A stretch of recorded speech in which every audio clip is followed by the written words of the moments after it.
I'm an anatomic pathologist, ophthalmologist, and ophthalmic pathologist. I work at the University of Ottawa and at Queen's University in Kingston. I do a lot of traveling on the 401. I've known Miguel for about 16 years as a member of the Canadian Ophthalmic Pathology Society. He's been a true friend and been a real supporter, and although I never had the opportunity to work in his lab, I'm a little jealous of Brian Arthur's because he was given a date. I was told I could go when something freezes over. So I want to share a case with you today that from a pathology point of view is fairly straightforward, but I think it brings up something very important for all the physicians in this room. I have no financial disclosures, but I'm still looking, and I will give anybody my email. So basically, it's a 79-year-old man who presented with urinary obstruction, feeling unwell to his family doctor. A prostate exam was performed, and unfortunately, like we'll encounter in about 1 in 8 males in this room, he was found to have locally advanced prostate cancer. Given his age, it was decided that he probably wasn't a candidate for a biopsy or treatment because it was so obvious. Scans had been done and showed what looked like bony metastasis. A CT of his lung showed a suspicious lesion in his endobronchial tree, so they elected to go with anti-androgen therapy. No tissue biopsy was done. What unfortunately happened was he tolerated it for 5 months, and then he couldn't tolerate the side effects anymore. I would suggest a male in that age going through menopause is a very unpleasant circumstance. So he stopped. 9 months later, he showed up with 5 millimeters of proptosis in his right eye. He immediately went to his urologic oncologist, who said, "This is obviously metastatic disease. You've already got what we look like bone mets before. You have stopped therapy, so I'll refer you to radiation oncology so radiation oncology can take care of the problem." Unilateral, and it's supratemporal orbit. The radiation oncologist says, "I'm not sure, so why don't we get a tissue biopsy?" So what I want to talk about a little bit is diagnostic reasoning. And the chief skill a physician has is their diagnostic reason. We pride ourselves in this. That's why we go through medical school, residency, and years of practice to perfect it. Hopefully, this is what will separate us out from computers and artificial intelligence. But just to put a little bit of fear into the room, I'm not sure if you're familiar with this, but this is at the DeepMind Challenge sponsored by Google, where they have a computer AlphaGo. And they had AlphaGo go up against the world champion Lee Sedon from South Korea, who's a professional Go player. This is a strategic board game. There are approximately 250 moves per game. Possible games are 10 to the 700th power. It was thought unequivocally that no computer could postulate passing this because there are only 10 to the 80th atoms in the universe. AlphaGo beat Lee Sedol 4 out of 5 games. So this has brought up a whole series of concerns about diagnostic reasoning and human judgment. There's a whole field of psychology that talks about this specifically. There are 2 basic systems in human reasoning. System 1, which is intuitive, quick, reflexive, it's evolutionary. That's why we didn't get gobbled up by the dinosaurs, because we could pick out one and know to hide, as opposed to, is that really a big animal? Is it really something that could attack us? Is it going to be coming from this direction? So we need system 1 thinking for us to be able to survive. System 2, on the other hand, is a more recently developed in human evolution. It's an adaptive process. It's systematic. It takes all things into account and allows us to be able to modify system 1 activity. System 1 is really based on pattern recognition, repetitive learning, such that we see things enough so that we can develop the pattern. Certainly all the pathologists in this room are very clear on that kind of concept. And then we should be able to, in a short period of time, use this pattern recognition to make diagnoses and order treatment therapies. The problem is that because System 1 is quick, when it works, it's very resourceful, it's economical, and it's efficient. But it is subject to ambient conditions that can influence type 1 decisions. And when it fails, those are the major causes of diagnostic and therapeutic errors in medicine. And there was a radiologist from Halifax, Crosscarry, who spent a lot of his time analyzing these cognitive biases or errors that are made, cognitive predispositions to act. And in this particular case, there is one that is very clear, and it's called an anchoring bias. Anchoring bias is when you rely too much on the initial presentation or the initial diagnosis to guide the rest of your treatment without looking at other data. It kind of calls into mind Occam's razor. We're all familiar with Occam's razor. He was a 14th century logician. He was a friar in England, and he basically said, if there are multiple answers, multiple solutions to a problem, pick the simplest ones. Einstein said it better, make everything simple, but not too simple. There was a very famous, and a reason I used Hickman's dictum, internist in the 1950s in the States called John Hickam. And he was a little concerned that people were coming up with these rare diagnoses to pile everybody in to a single diagnosis. And he came up with a statement that says, a patient can have as many diagnoses as they damn well please. So sometimes, statistically, it's more common to have multiple common diagnoses to a problem instead of one rare one. So in this particular case, let's look at the CT scan.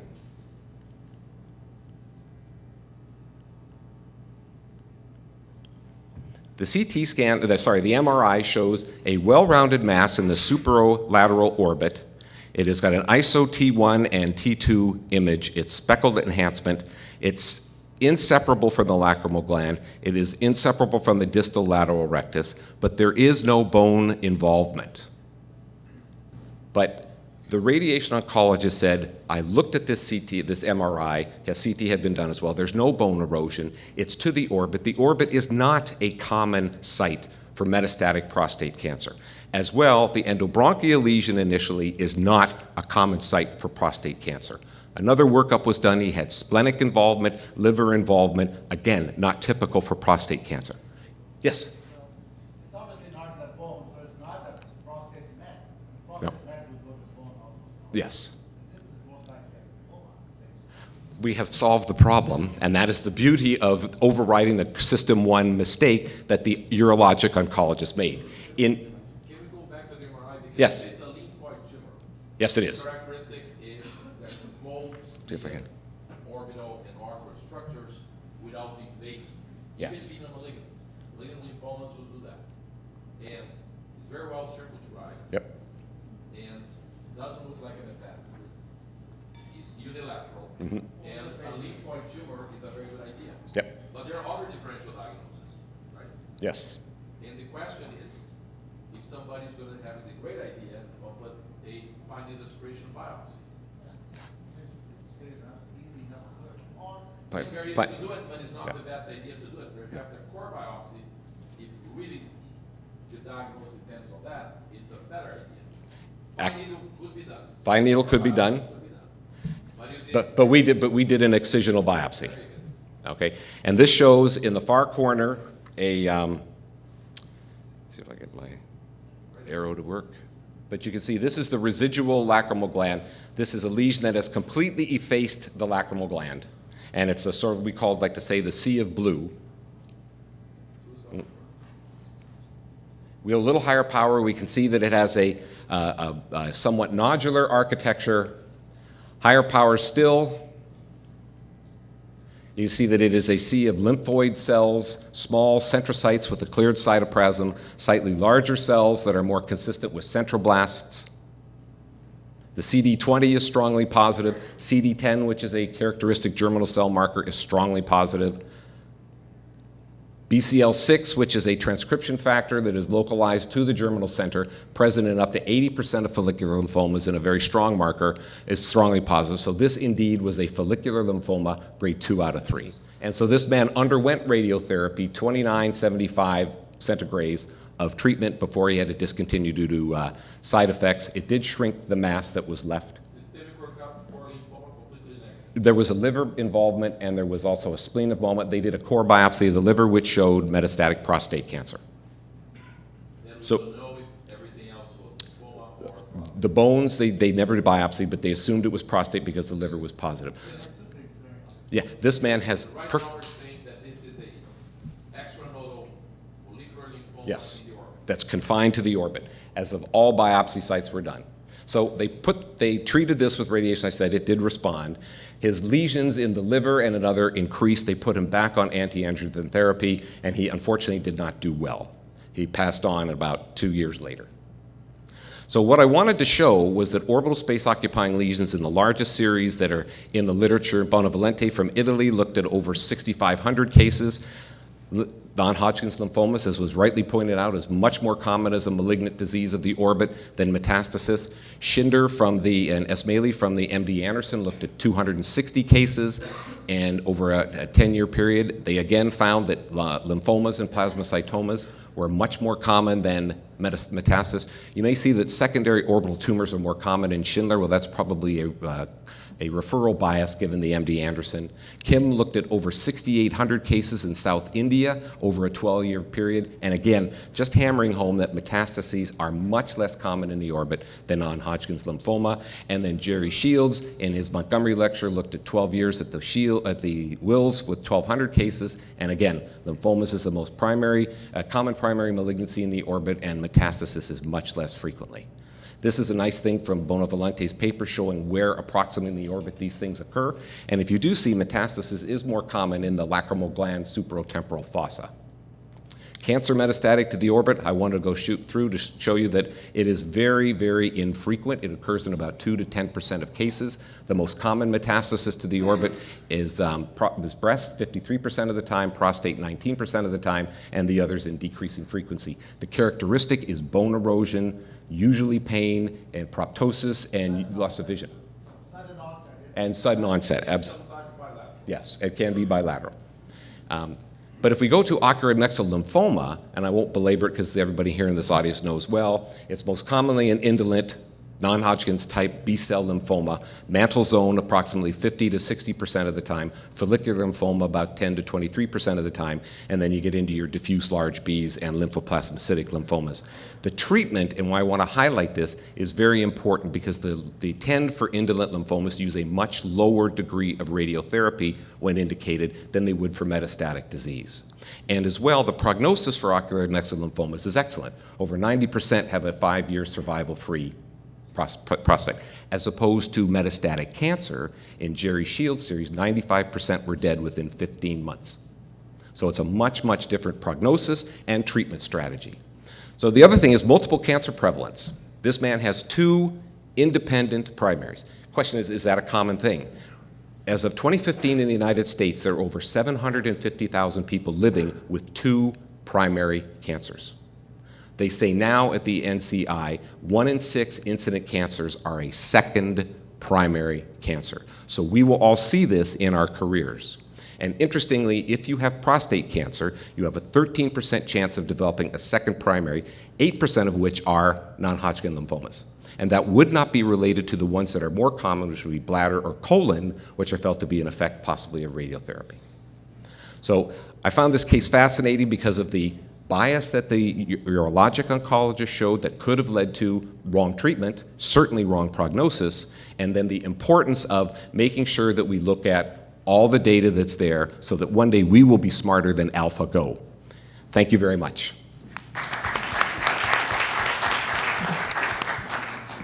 One comment, and I want your opinion on that comment with the following. There's a paper in Nature 18 months ago showing exactly what you said, the prevalence of a second cancer. And they study breast cancer. And they study different stages of breast cancer. And people that have never been treated or refused treatment, of course, died faster, but it didn't have the incidence of the second cancer, which invariably was a non-Hodgkin's lymphoma. Then the question that they posed was, is that because of the shortage of the lifespan when you're not treated, or is there any influence of the treatment of the primary cancer in the incidence of the second cancer? That's very intriguing.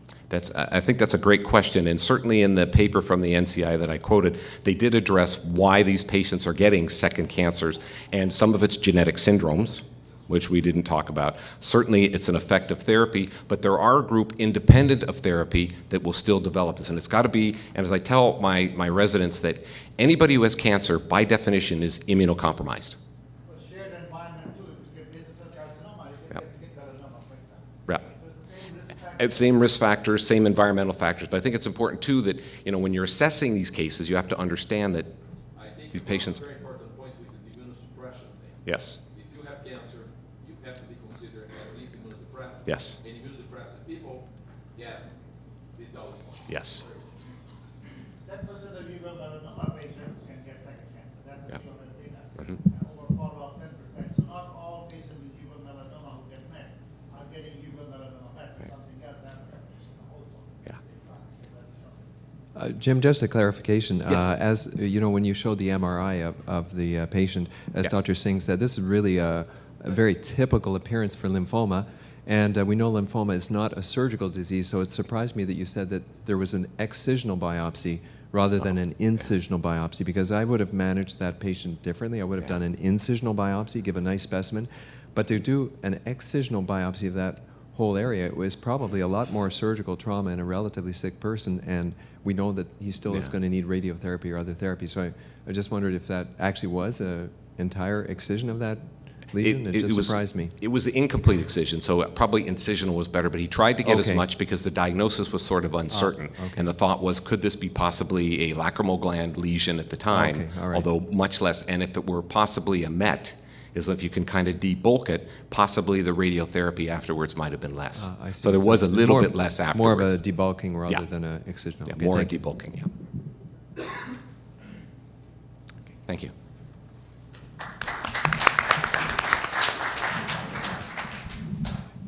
Continue, I would like to invite Dr. Julio Urtavalia to talk in complicated optic disc pigmented tumor.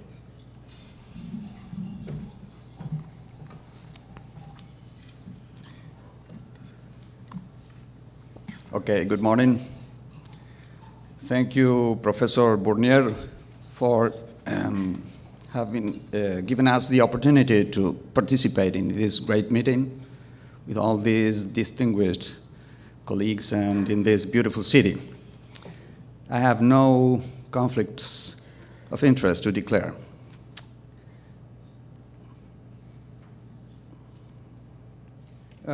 So, I would like to share with you the case of a white Hispanic healthy man of 50 years old with a 2-month history of sudden onset metamorphopsia and severely decreased vision in his right eye following a stress event.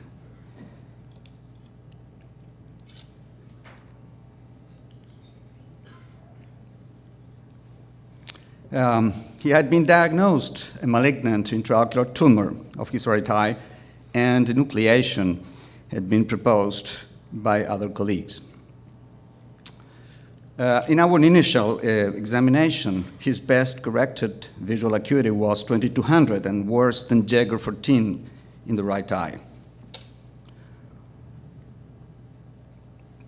The right fundus showed a grayish optic disc with blurred margins and a slightly elevated dark non-homogeneously pigmented lesion occupying its inferior half,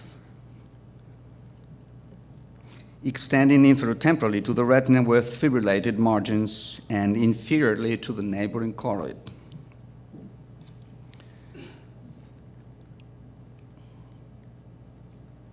Sorry. So, retinal veins showed moderate enlargement, engorgement, and subretinal fluid was observed under the macular and peripapillar area, with multiple fine refringent subretinal deposits and a dense subretinal deposit of lipids inferior to the tumor. A pink-yellow, moderately protruding subretinal mass was observed supratemporally to the optic disc, surrounded by subretinal hemorrhage and multiple subretinal folds radiating from it.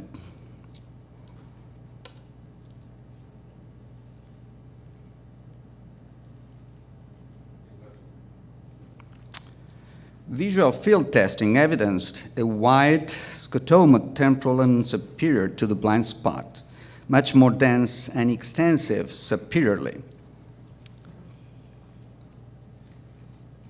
Fluorescent angiography confirmed the presumption of an active subretinal choroidal neovascular complex with intense leakage and staining of the subretinal fluid around the lesion and the optic disc in late angiographic phases.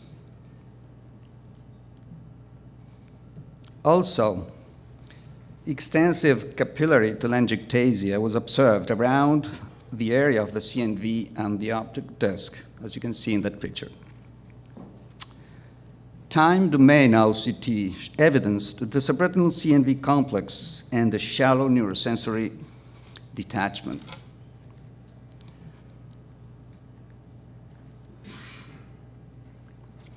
At the level of the tumor itself, OCT showed a thin hyperreflective layer with irregularities in its posterior face and posterior shadowing of more than half of the optic disc. Systemic workup was irrelevant, and ocular ultrasonography as well as orbit MRI imaging were tumor negative. The patient was diagnosed as having a CNV complex complicating an optic disc melanocytoma and was treated with 3 consecutive doses in a monthly basis of intravitreal 1.25 milligrams of bevacizumab. Visual acuity recovered rapidly but not totally after the first injection, and at 4 months after treatment, visual acuity was 20/20 and Jaeger 1. At 5 years of follow-up, no ocular or systemic complications have been observed. Visual acuity remains stable, and the right fundus shows a normal macular area. No subretinal lipid deposits, no evident optic nerve edema, and a normal aspect of retinal veins. But a progressive slow enlargement of the tumor has been observed along the 5-year follow-up, and the choroidal aspect of the tumor is now better visualized. Despite the tumor enlargement, the visual field shows only a discrete scotoma that may correspond to the CNV scar, but with complete resolution of the previous wide superior defect. Fluorescent angiography evidences only the late staining without leakage of the CNV complex, no macular edema, no evident capillary telangiectasia, and no visible intratumoral vascularization. Spectral domain OCT shows a normal macular anatomy, no subretinal fluid, and pinpoint hyperreflective images on the tumor's surface, corresponding to the tumor extension to the retina. The scarred CNV complex is seen as a dome-shaped, homogeneous, hyperreflective structure, and the pseudopod-like, like extension to the tumor, to the CNV complex is also observed. Melanocytoma, a term coined by Zimmerman and Garon in 1962, is an infrequent benign intraocular tumor considered a variant of the melanocytic nevus, usually unilateral and asymptomatic. Optic disc melanocytoma presents clinically as an intense black or dark brown mass that may be confined to the optic disc and deeper portions of the optic nerve, and with no clinically evident intratumoral vascularization. But it frequently extends to the retina and to the neighboring choroid. Optic disc melanocytoma is generally diagnosed at a mean age of 50 years, but no racial predilection with no racial predilection. In general, it is a stable lesion, but subtle enlargement over several years may be observed in up to 15% of cases. Primary malignant melanoma of the optic disc is extremely rare, and malignant transformation of an optic melanocytoma has been described in only 1 to 2% of patients, manifesting clinically by extensive growth and severe visual loss. But severe visual loss may also be the result of optic neuropathy secondary to tumor events, such as optic nerve edema, optic neuritis from ischemic tumor necrosis, subretinal fluid, and compressive or inflammatory central retinal vascular occlusion. Optic disc melanocytoma should be differentiated from other juxta or peripapillary pigmented lesions, such as juxtapapillary choroidal melanoma overlapping the optic disc, particularly confusing when it invades the overlying retina that gives a feathery aspect to its margins. Also, congenital hypertrophy of the RPE, RPE hyperplasia, and combined hamartoma of the RPE and retina, among others. Choroidal neovascularization complicating an optic disc melanocytoma has been found in less than 1% of cases. And recently, intravitreal anti-VEGF therapy has proved to be effective in 2 other recently reported cases. The cause of a CNV complex associated with an optic disc melanocytoma is unclear.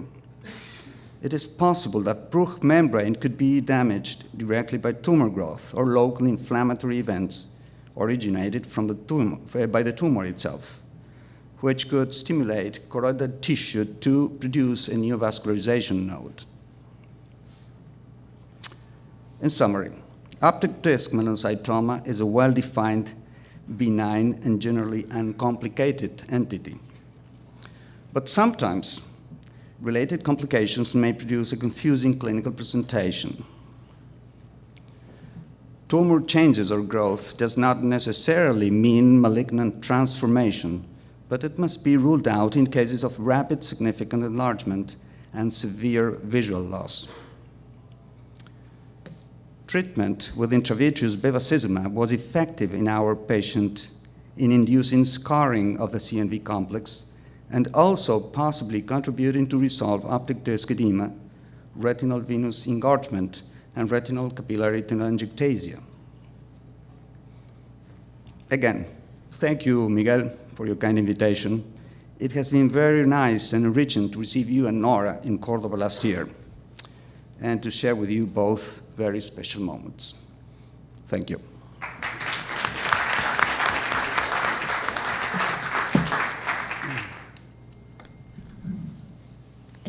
Any comment? Because this is a fantastic case. Yeah, it's a very beautiful case, and it's very evident from the first photographs that it's not a malignant tumor, because you're seeing hemorrhage from a flat tumor, you're seeing liquid exudation, which you never see, for example, with untreated melanoma. So it's not a melanoma, it was very obvious. I think the treatment is excellent that you did, and it's difficult to differentiate between the two. So we published a case recently where we did the MRI Tesla 7. And that may be able to show optic nerve better than normal 1.5 Tesla MRI. Because it's very difficult to evaluate optic nerve insertion in the sclera with any method, OCT, ultrasound. There's nothing to guide us about the imaging. But we are looking more into this high resolution Tesla 7, which is an experimental thing used for neurology, and we're just borrowing it as part of my class. As you can see, you have excellent clinical pathologies. Melanomas going to the optic nerve and MRI, in vivo MRI. So that may be something to think about. Ray, what do you think? Yeah, like pretty obviously whatever was said. The interesting thing is that tumors grow in 3 directions.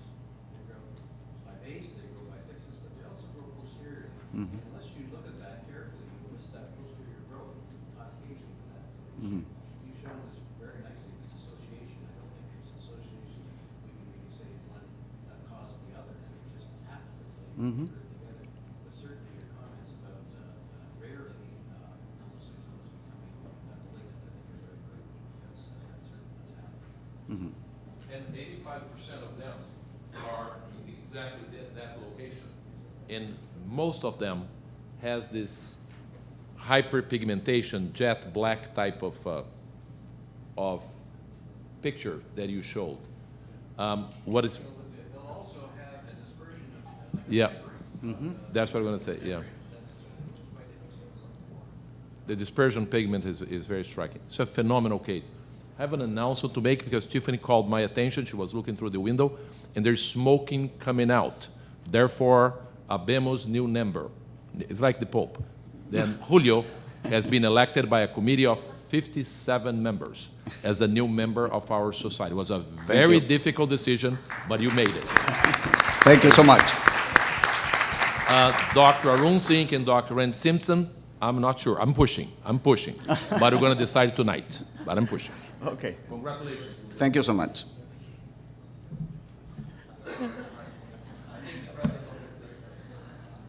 Now I'd like to call Dr. Alexandre Dashir, who will talk about the balloon cell nevus of the iris.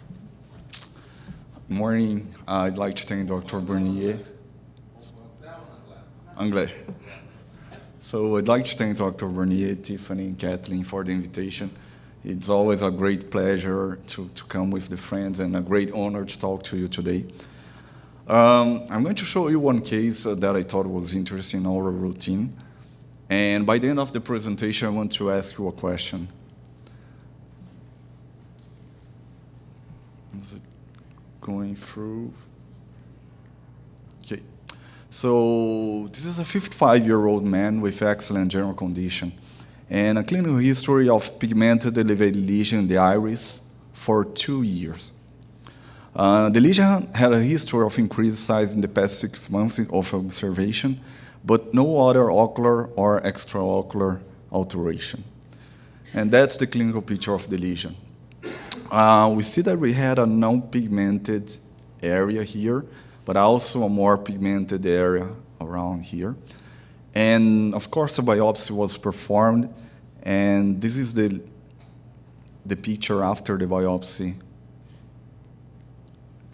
So we had a defect, of course, after the biopsy, but we can see that most part of the lesion that was taken for biopsy was the non-pigmented area. And that's the fragment that we had on the that was done. And we can see here on this low power magnification that was composed of kind of clear cells.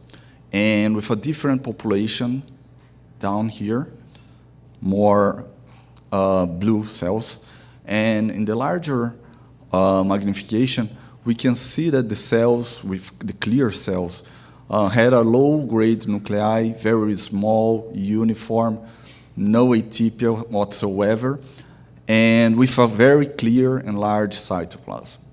And the other part here was a more spindle-shaped cells, but also with no atypia, no nucleoli, no mitotic figures, characterizing kind of benign lesion, although some differential diagnosis we have to point out here when we see these clear cells.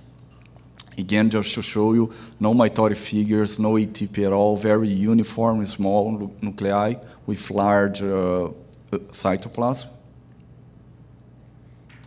So we had a bunch of differential diagnoses that we have to do within this lesion. One is a balloon cell nevus. That it's a nevus, we can say it's a kind of nevus where we see this kind of cells with large cytoplasm. Xanthoma, that it's histiocytic lesion. Brown adipocytes or hibernoma, although it's very rare. Metastatic clear cell carcinoma of the kidney, that it's very known to have this kind of cells, even with, although it's metastatic or primary, they have very low-grade nuclei and look benign lesions, so we have always to think about that. Infection, less likely, but if all of these are histiocytes as well, so we have to rule out. And balloon cell melanoma, not in the list because we don't have any atypia, no mitotic figures, and no nucleoli. So we did a bunch of immuno, and with this panel we can do the diagnosis. So it's negative for keratin, it's not epithelial, it's not renal cell carcinoma, it's negative for histiocytes, so it's not the other lesions, and it's positive for S100 and very positive for melanate, showing that they are nevus cells or they are melanocytic cells. The HMB45, as we expect in nevus and different from melanoma, we have a few positivity. Usually if it's melanoma, you're going to see very strong positivity in these cells. We have some cells, but so it goes with nevus. And the Ki67, it's a proliferative marker. It's very low, almost nothing, so goes with a benign lesion as a balloon cell nevus.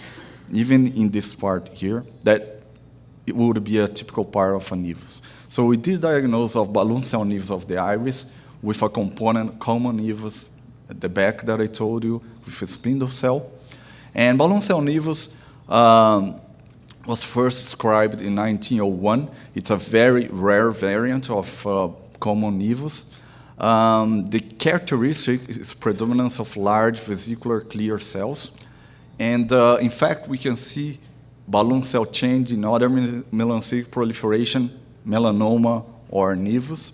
So it's not so uncommon. But when you see something composed mainly by balloon cell nevus, we call that. And clinically, in fact, there is no salient clinical characteristic. And we can see balloon cell transformations in 1.7% in all melanocytic lesions. Well, we went to the literature and we found only just one case of balloon cell nevus of the iris. And of course, we reported that. At that time, I was working in Hamilton, Ontario, McMaster University. So I got collaborations from people from there. And we were happy, everything was good. We published a good case. 2 years later, I went back to Quebec, where I am now. And during my routine, we usually get the rush case first in the day. I saw one case, usually they're breast lesions, breast carcinomas, colon, etc. But I got one paper from ophthalmology, and I said, okay, let's see it first, would be interesting, something rush. And I got this clinical information.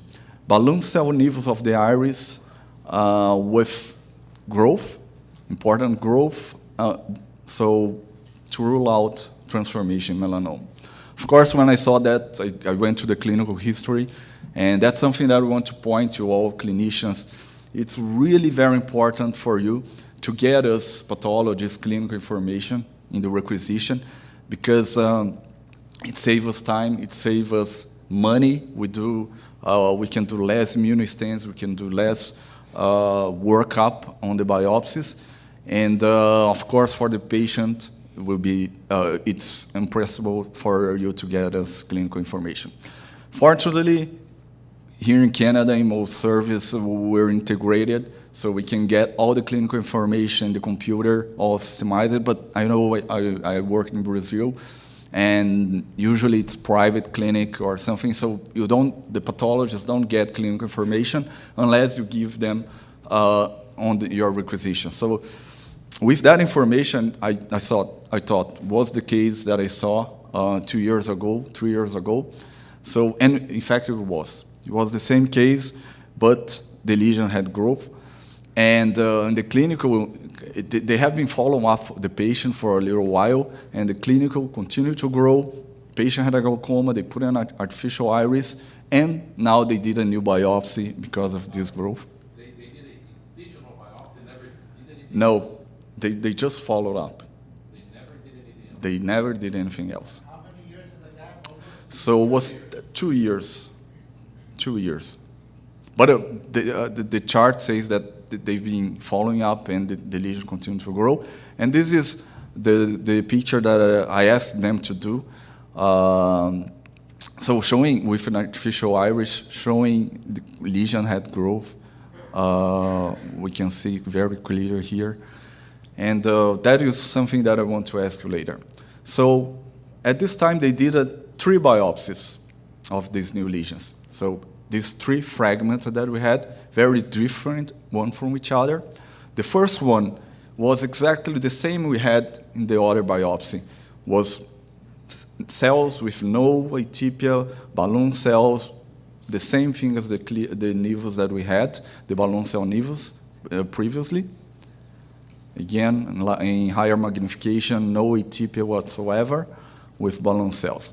The second fragment that we had was a mixture of the balloon cells, but with some high-grade nuclear features here. As I'm going to show you, we see larger cells. Even here, we can see some larger cells. And the third one was mainly composed of very typical cells with large nucleoli, hyperchromasia, pleomorphism, even some mitoid figures could be found within this. Well, as Dr. Bernier said before, when we have a very pigmented lesion, the best thing to do for analysis is to depigment the slides. That's what we did, bleach the slides. So this one was the one without a lot of pigment, still low-grade nuclei. On the second one, we can see the difference between a malignant lesion here, or a melanoma, in fact, this is a melanoma, and the benign lesions there. Benign cells, sorry. And the third fragment was mainly composed of malignant cells, very atypical nuclei, as we can see here. So we did, just to confirm that it was a melanocytic lesion, HMB45. You can see the difference. Here we have the same stain pattern that I showed you some minutes ago, very few cells staining, compared to the second fragment, very few cells staining the benign part, but very strong staining pattern in the malignant part. And the third fragment with a lot of malignant cells, very strong cell staining, as we expect in melanoma.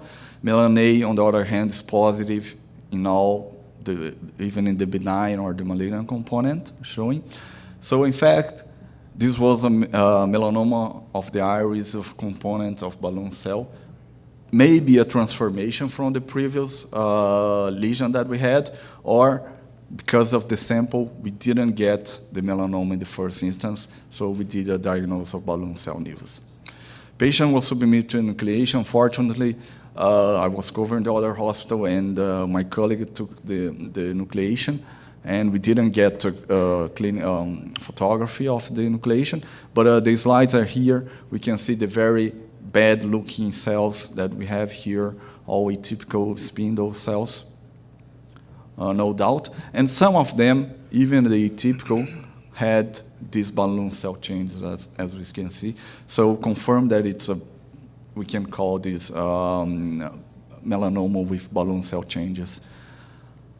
Again, very typical cells, no doubt that this is malignant. Well, and the question that I wanted to ask you, because I talked to the clinician, and there is not yet, let's say, established, where should we do the biopsy in these lesions? He told me it's difficult to get the entire lesion sometimes, because without doing the enucleation, because of all the consequence, but at least to know where to do the biopsy, because as in this case, maybe there was a melanoma since the beginning, but we didn't get the lesion in the first biopsy. We put out some papers saying that fine needle aspiration biopsy would be good for diagnosis, and I agree. We can clearly, in a fine needle aspiration, would be good to have, we would see these malignant cells in the first instance, if it was done everywhere. And also punch biopsies that could help for this diagnosis. Thank you.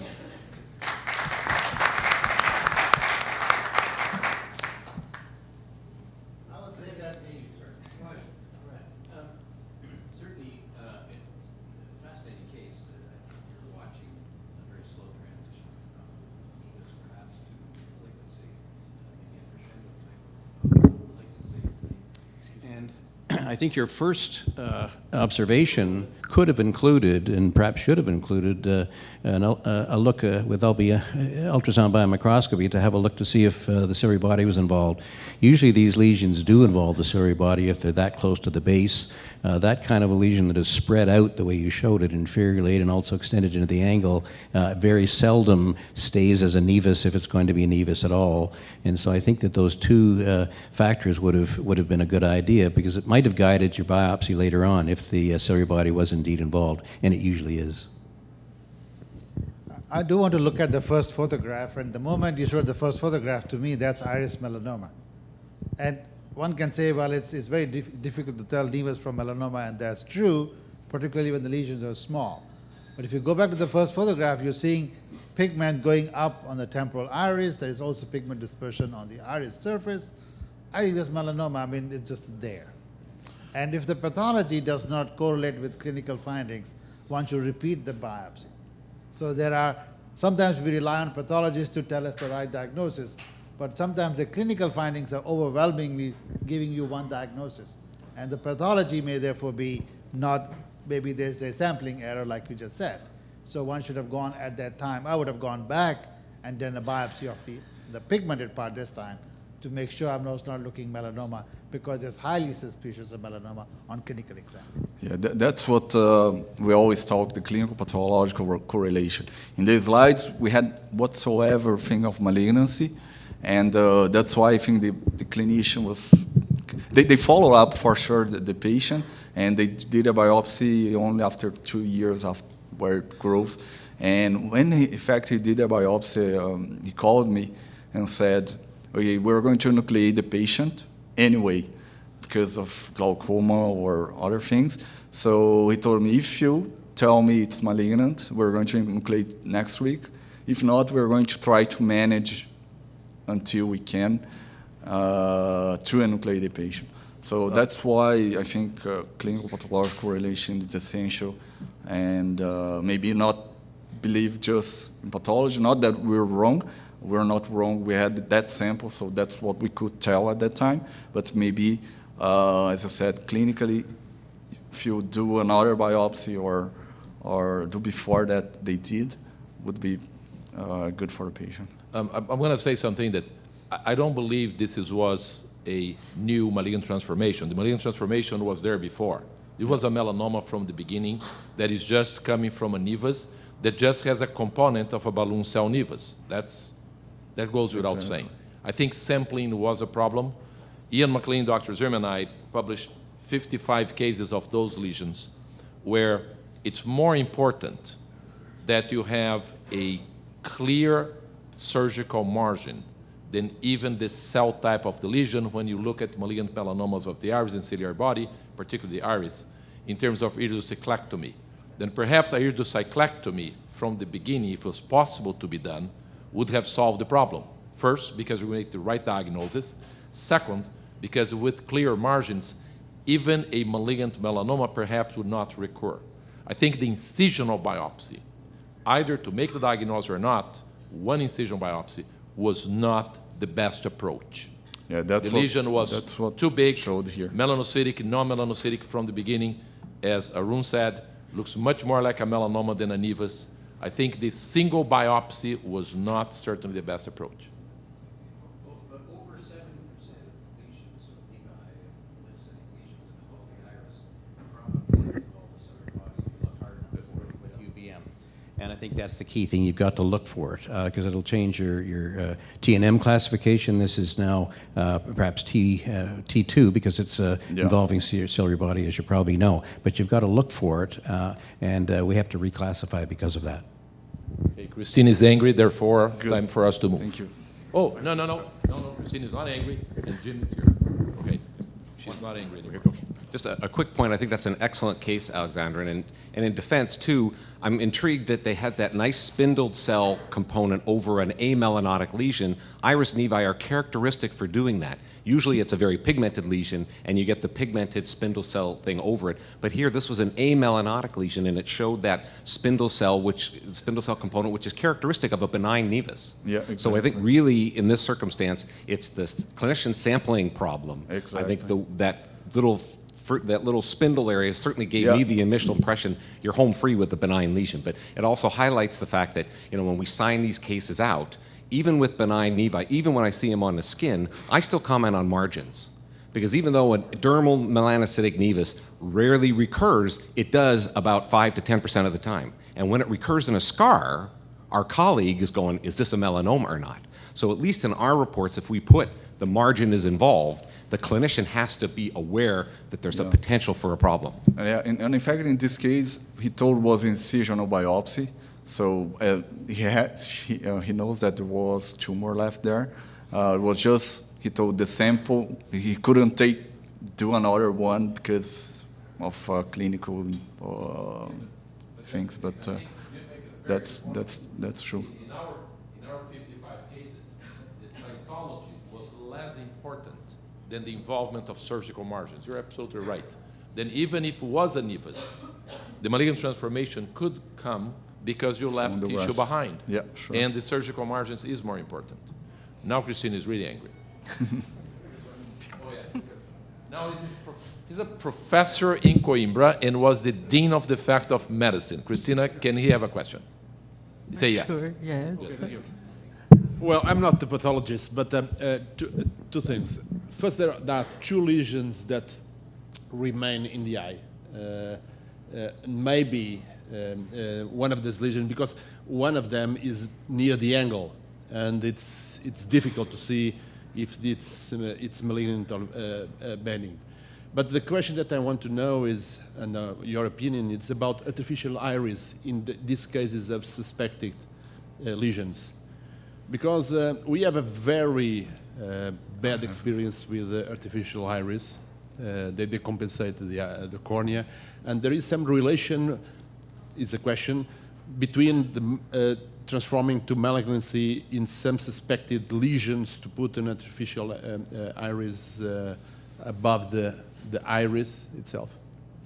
Yeah, I don't know how to answer. I don't know if someone has experience with that. The question is artificial iris versus those lesions in malignant transformation. I have no experience with that. I cannot comment. Well, first of all, I think that the size of that melanocytic lesion alone would make me very, very doubtful as to whether that was a nevus or have a nevus component, even though you've shown part of it. It looked malignant from the beginning. I've never seen a so-called nevus biopsied or unbiopsied that's extended that far around the angle. And so I think the appearance of it alone would make you think of malignancy. Was that your question, or? Does the artificial iris Oh. use malignant transformation? Oh, well, we don't know that, of course. We have no way of knowing that. Good.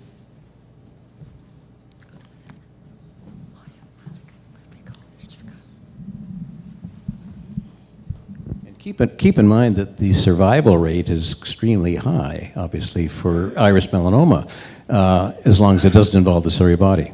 And that's why we need to know about the ciliary body component. In fact, this case was recent. We got the enucleation 2 months ago, so probably they'll do a workup and follow up. I would like to invite Dr. Rita Proença to talk on unsuspected intraocular tumor in Cape Verde patient. Good morning, everyone. My name is Rita, and I'm a third-year resident in Lisbon, Portugal. I was at the lab in, I think, 2010, and I hope to come back in the near future. So today I'm going to present a case of unexpected intraocular tumor in a Cape Verde patient. This patient was a 42-year-old man. He was born and lived in Cape Verde. He had an unremarkable past medical history and past ophthalmologic history. And he came to the ocular oncology unit with history of painless loss of visual acuity in the right eye with 2-month evolution and a diagnosis of an intraocular tumor. For those of you who don't know, Cape Verde is a tiny island in the west coast of Africa, known for its wonderful beaches, some singers, and quite a few soccer players. The ophthalmologic examination showed the best corrected visual acuity of light perception in the right eye and a 20/20 visual acuity in the left eye with a normal IOP and a relative efferent pupillary defect in the right eye. Biomicroscopy was unremarkable except for the conjunctival melanosis in both eyes. And on fundoscopy, we could see this bullous partial retinal detachment and an elevated whitish mass with diffuse limits in the temporal and superior quadrant. The left eye fundoscopy was otherwise normal. So we proceeded with an ultrasonography, an MRI scan, and a PET scan. The ultrasonography showed an heterogeneously ecogenic multilobular dome-shaped mass with internally medium reflectivity and a maximum height of 6.87 millimeters and 18.51 millimeters at the base. The MRI showed again the partial retinal detachment with focal thickening at the superior and lateral aspect. It involved the ciliary body, and it had hyperintense signal in T1 and hypointense signal in T2, and there was no extraocular tumor spread. The PET scan showed no increased metabolic activity anywhere else except for the right eye. And After a few weeks, the patient developed hypertension and high-risk rubiosis in the right eye.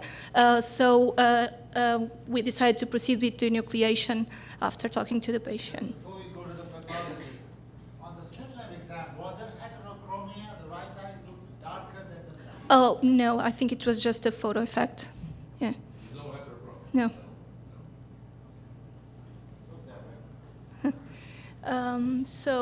How old was the patient? 42. Yeah. So the microscopy showed this. Oh, sorry.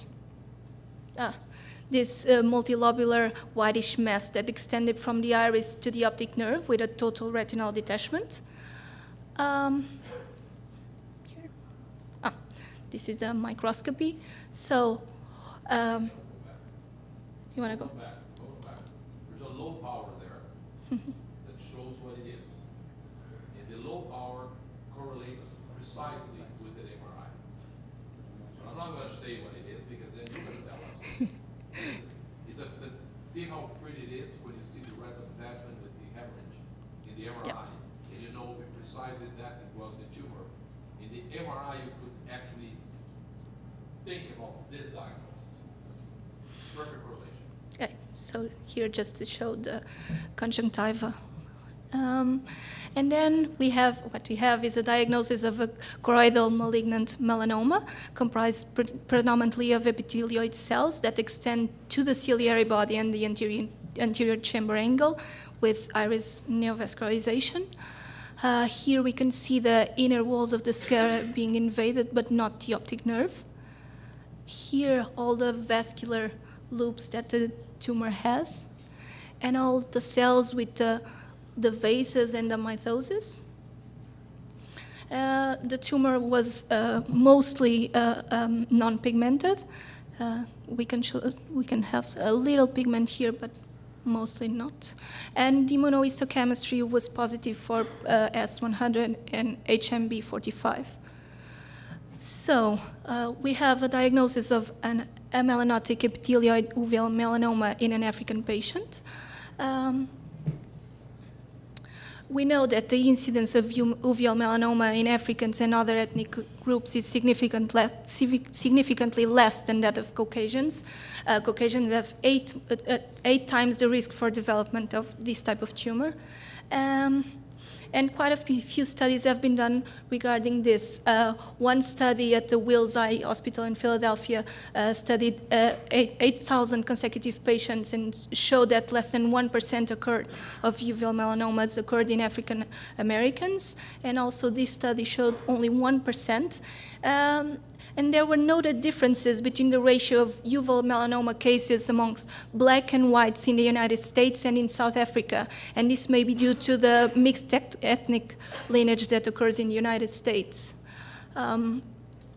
Also, there was a study done that compared the histopathologic features and survival outcomes in patients with uveal melanoma in Caucasians versus African American heritage. And what they found was that African American patients with uveal melanoma had larger tumors, had more secondary glaucoma, more inflammation, and more necrosis.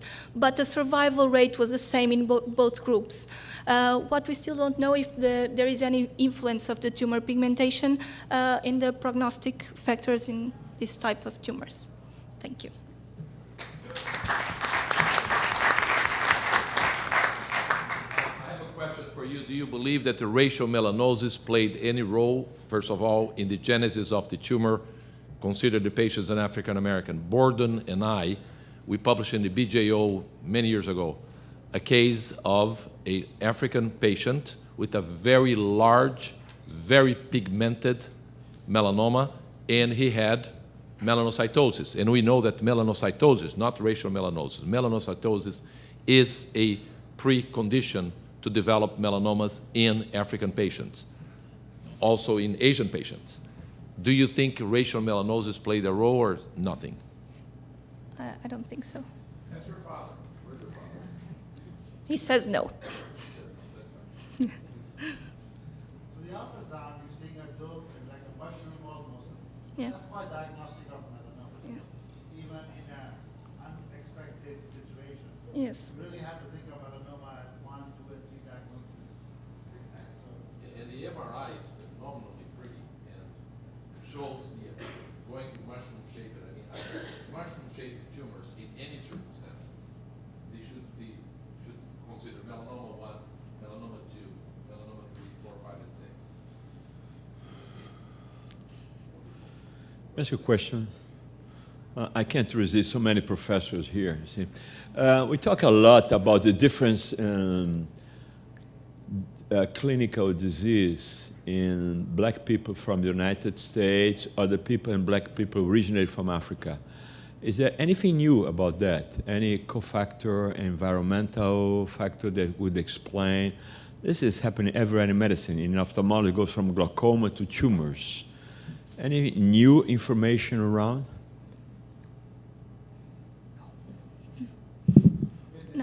we have only 3 cases of black African American melanomas in my clinic out of 500, so that tells you the percent is less than 1%. Yeah. But such few cases is very difficult to make any handle. And like you said, at least in the United States, there's mixed ancestry. So some of them don't necessarily look very dark. They are a little bit lighter in color, but that's because of the historic reason. But I don't think we have enough data. Where's our dermatologist?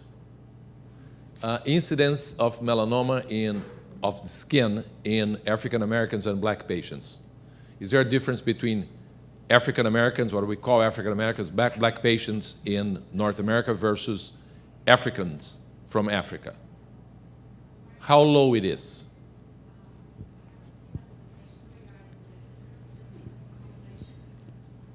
Have to say in the microphone.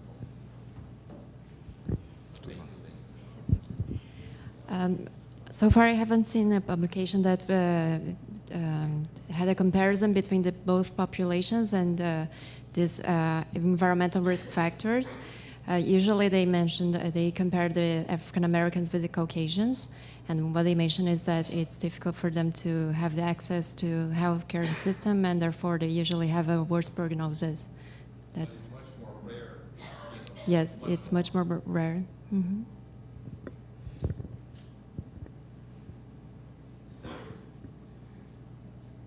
Dr. Farmer, Christina, Dr. Farmer can make a comment or not?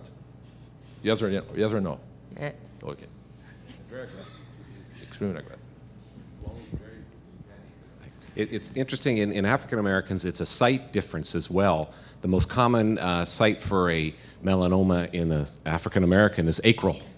And if anybody remembers Bob Marley, that is how he ended up dying. He had an acral lentiginous melanoma that he did not get treated, and it metastasized to his brain. So it's a site difference as well. And it being and aggressivity, well, part of his particular circumstance, he just denied treatment. But it's interesting that it is not just, it's primarily location driven in African Americans in the skin. Is there under the nails melanomas in African Americans or in Africans, in black population, like in Caucasians? Okay, do you want another comment? Professor Rubens Belfort wants another comment. Christina, can he do it? Of course. Yes. Said yes. Thank you. No. I go back to my question again. So, one possibility would be that, let's say, the black Americans came from some parts of Africa and not from the others. And we are seeing here, it's just the continuation of the disease was original among the people before they came here. But I don't think only the idea of they may have some genetic changes in the last generation would explain it. So it goes back maybe to the fact that the environment and cofactor infections could play or not a role. But I don't think there is any recent information that would support that either. Do you? Let's say, if Miguel doesn't know, nobody knows, right? Yeah. Thank you very much. Rita, when did you come to the laboratory? I think 2010. 2010. That's one.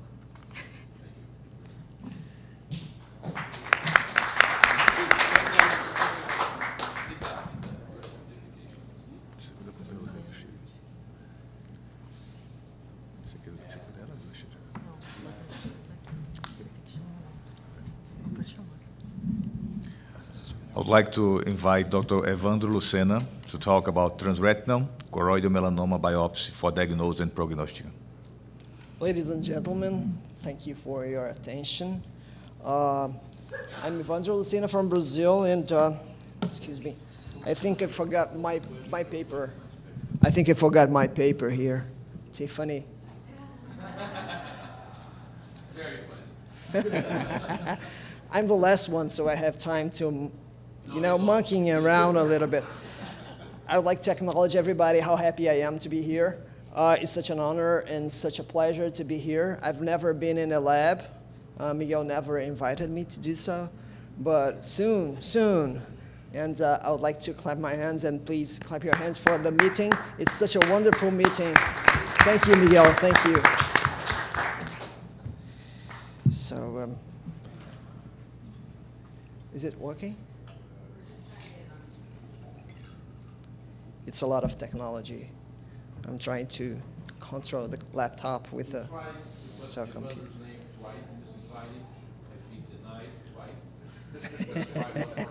Yeah. Actually, after this, maybe I deserve that. I'm hopeful because there's two other gentlemen that also are young. Then I'm hopeful that we can bring it further in, just, I don't know. Let's see. Okay, so let's do it.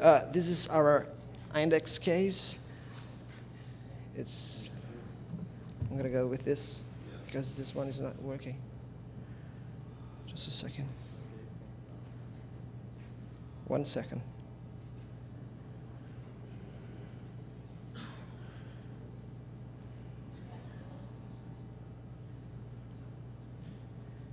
So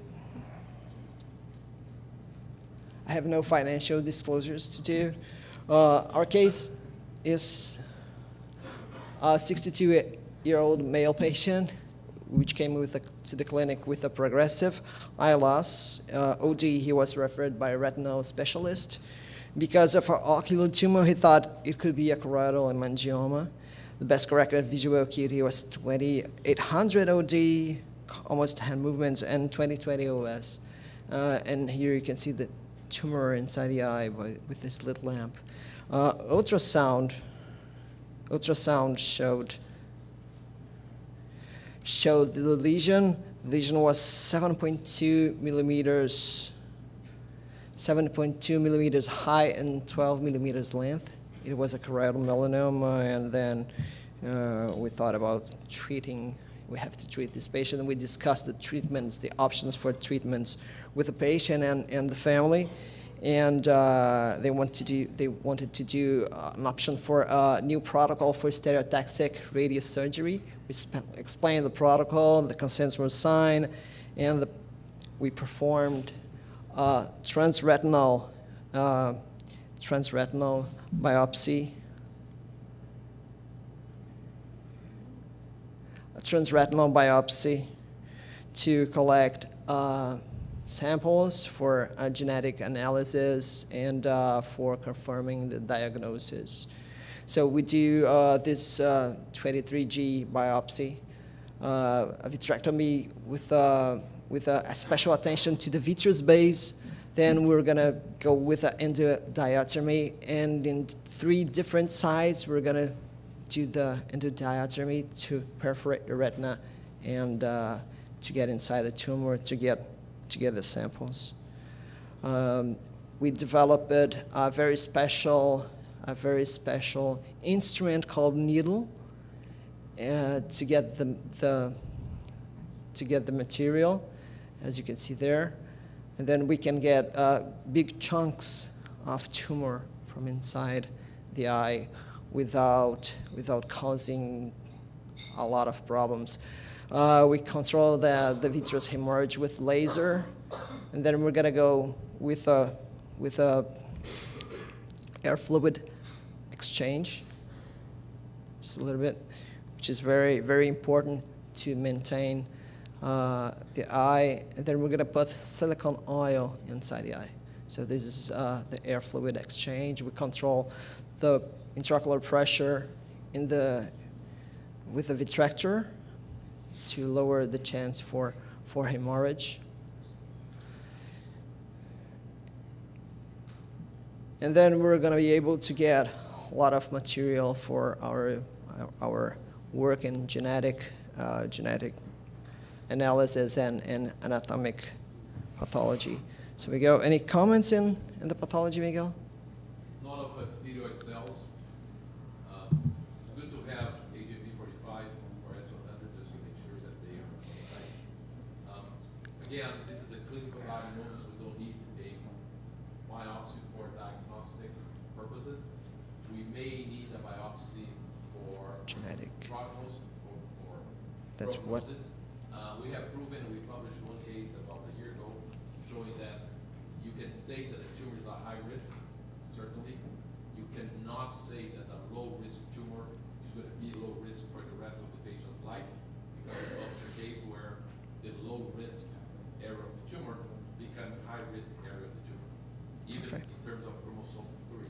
Right. In our lab, we'd like very much to look at chromosome 7 because of CMAX. And 8. I think for prognosis, great idea. Right. For diagnostic, Not necessary. Yes, yes, we know that, but we had to do that because of ethics issue, because we're doing a new protocol for stereotactic surgery, so we have to be proven, anatomically proven, that this was choroidal melanoma. So we started this protocol 2 years ago actually, and we're doing a stereotactic radiation therapy in all of our patients.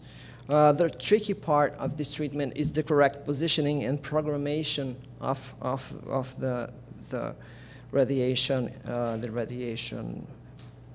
And we're using a modified brain lab system with holes for image fixation, LED lights, so the patient can fix the light. And we're tracking the patient with a laser. As you can see here, we developed a special camera which can see if the patient is moving his eyes from outside, and real-time CT scan can understand how much the patient moves the eye, so the beam can follow the tumor itself, and we can have a submillimetric accuracy for this treatment. Your system is the same of Kivella in... Very similar. Yeah, very similar. Kivella has the same type of system. Very similar. We're doing 5 fractions of 10 gray in 5 consecutive days with a total of 50 gray. The maximum radiation dose optic nerve can stand is 25 gray, and we're getting good results with this.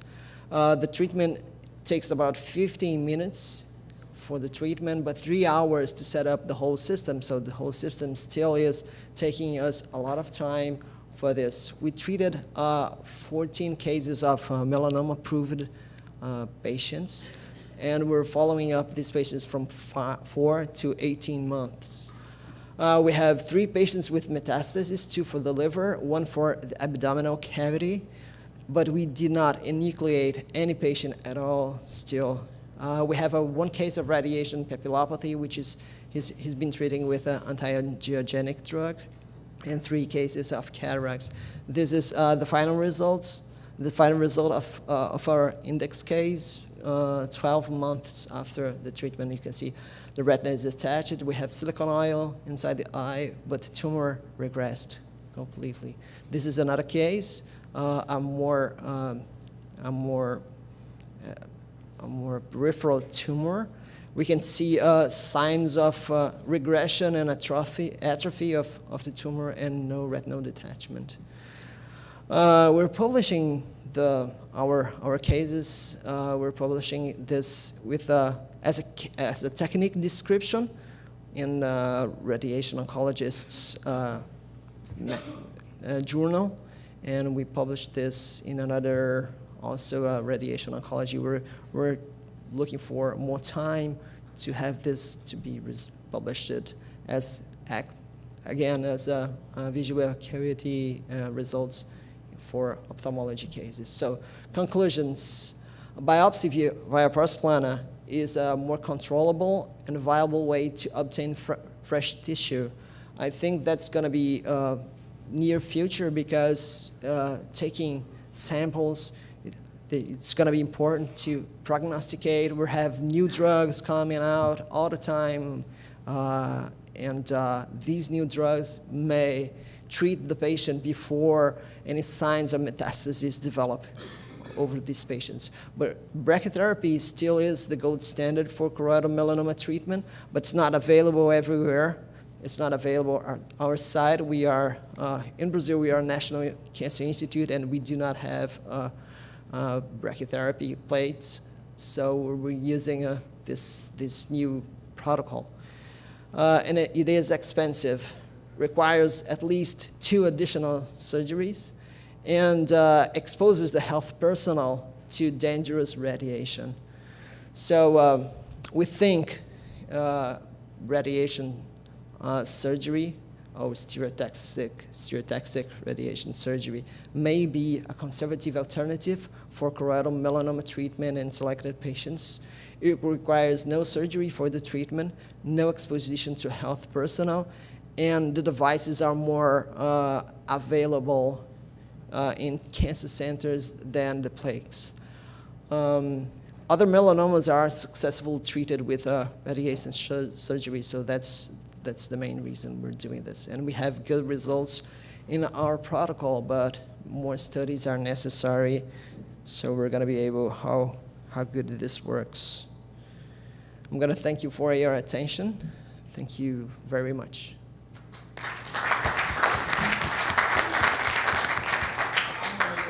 Before you do, because I'm going to stick my neck and say something.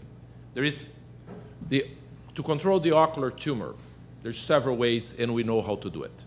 Systemic disease is a completely different story. If you look at survival times or survival rates, they have changed, but not as much as we would like them to change. Then we're facing 2 different possibilities. One is what our lab does, which is circulating malignant cells. I think that is where we should aim our studies, my opinion. Another possibility is acquire cells from the primary tumor and you study them. Julie is somewhere. Julie did a study with circulating malignant cells in the liver. We know also that the liver plays an important role with metalloproteinases to prepare itself to receive the cells. I think that studying the cells and liver, we're going to get better understanding of the metastatic cascade than to produce studies from the cells of the primary tumor. But that's an opinion. We have to pick one way or the other, because we do have excellent, in our laboratory, animal models with human melanoma cells. We are more inclined to do that way. I think the prognosis from chromosome abnormalities of the primary tumor are also very valid, but still do not answer my question, which is, I want my patients to survive, therefore I want to avoid liver mets. I don't believe we should kill those cells. Circulating malignant cells can circulate. What we have to do is not allow them to stop and do metastasis. They can stop in the liver if they're quiet, but if they reproduce the tumor, that's a metastatic cascade. What do you guys think? I think we'll talk more in the afternoon on this aspect, but I wanted to particularly talk about the approach for the biopsy and the need for vitrectomy and stereotactic, if I may. So the fine needle aspiration biopsy is a much shorter, less invasive, much cheaper procedure. And that pretty much, as you know, many people have done it, we published our results, and you come out very well with good, accurate prognosis and diagnosis just with the needle aspiration biopsy. So no need for vitrectomy in our centers. We don't need to do silicone oil and other things. So that saves some money if you're talking about the money and the cost and whatnot. And second really is of stereotactic. Stereotactic has been around for a while, and we know that it will control the tumor, but the issue really of the neovascular complications, because you don't have very accurate focusing or sparing of the normal tissues as compared to proton. So this is, if you say, comparable to proton, but this is not as sharply defined in terms of 3D with the dose distribution. So the issue really is of neovascular complications, and other studies with much longer follow-up, as you said, have indicated more than 50% may have neovascular. That's a very high rate of radiation-induced complications. So worries is of the radiation complication that they are going to get, but the tumor control is going to be just fine. Okay, about the vitrectomy, we started as a fine needle biopsy for all patients, but we have difficulties in obtaining the tissue itself. The quality and quantity of tissue we can get with a fine needle biopsy sometimes is not good enough to have histological analysis of the tumor. And we're doing, as we're doing this study with different sites, with the genetic people and with a molecular analysis people, we have, with a fine needle biopsy, we have a small amount of tumor. And we're, with this one, with this vitrectomy, the thing is I can have a pathologist on my side inside the OR, and he's going to be able to see real time right now if the quality and quantity of tissue I'm getting from the tumor is good enough to make a diagnosis. So that's the main reason. I can tell you the data for the needle biopsy, 2 out of 150 cases negative for prognostication. One was a necrotic melanoma, and the other one was just 3 millimeter thick. So 2 out of 150 is our own data, prospective cases. So needle biopsy, you don't need to even have visible cells for prognostication. You can just, you get enough really to do prognostication with the DNA or RNA-based tests, Castle and Impact Genetics. Either way, we have done them both. And out of 150, you have only 2 samples that did not have enough material for prognostication. So that's a very acceptable. The great worry, of course, is heterogeneity and wrong sampling. I'm sorry? And that can happen in any procedure, that so that if you kind of dig and drill and go in 3 or 4 times and try and make sure that you get a good sample, I think that's probably as good as you're going to get with fine needle aspiration. And cytology even can occur with fine needle aspiration if you pull up enough into your needle. So it can be done, but as everyone says, it probably is more important to have the cytogenetic part of it as opposed to the cytology, because we're all pretty sure when we go in there that it is a melanoma. Probably my When Zella pathologist. Correa was in our laboratory, we did 25 sequential fine inspiration biopsy in our animal model in the rabbits with human melanoma cells. And she was able to obtain enough material for genetics in all of them. And what's the trick? Culture them. There we go. If you have minimal sample, just culture them. Then if you look at your syringe and you have enough for cytology, send immediately for cytology and genetics. If you don't, culture them and analyze 72 hours, 5 days later. The number of cells are going to be much better. And I think I agree with you. The number of cases that is negative for cytogenetics, that's what we want with the prognosis, it's so minimal that I think is still valid to do fine needle aspiration biopsy. All right. Thank you. Okay, thank you. Any more comments? Thank you. For lunch, but before lunch I have to have an announcement. It's not a pleasant situation, but I'm going to say it, and I'm saying this in my name, in Dr. Belfort's, Rubens Belfort's name. Rubens Belfort and I, as you know, are brothers and best friends. I owe my professional career to Rubens Belfort, and at a certain point in time, Rubens Belfort and I had the pleasure of work at the National Eye Institute at the same time. Then Rubens and I were at the same time at the National Eye Institute with a third very dear friend, Robert Nussenblatt.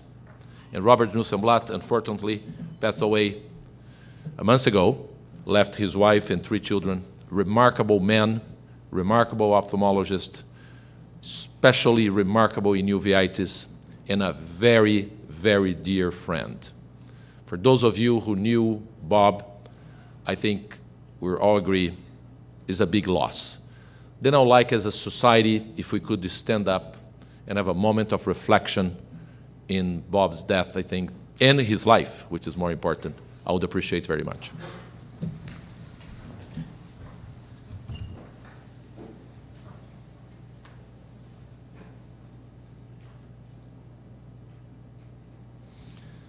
Thank you. I'm going to inform the family that as a society, we pay a tribute to Bob Nussenblatt. Thank you very much.